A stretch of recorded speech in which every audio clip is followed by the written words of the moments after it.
প্রতিদিন চার্লি সন্ধ্যেবেলা হাঁটতে বেরোয়। তারপরেও রোজ যখনই গেটটা খুলবো দৌড়ে ছুটে কতক্ষণ রাস্তায় বেরিয়ে যাবে।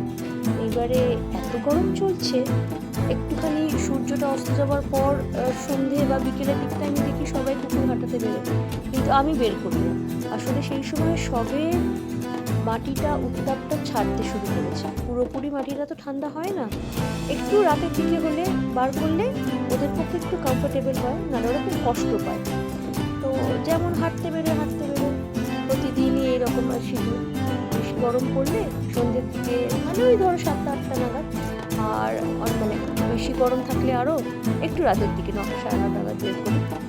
ছেড়ে দিয়ে এমনি রাস্তায় ও খুব বোঝে, আমার পাশাপাশিই যায়, এদিক ওদিক দৌড়ে ছুটে চলে যাবে, বা কোনো লোক দেখলে ছুটে গিয়ে কামড়ে দেবো বা অন্তত চেস করবো সেসবও করে না।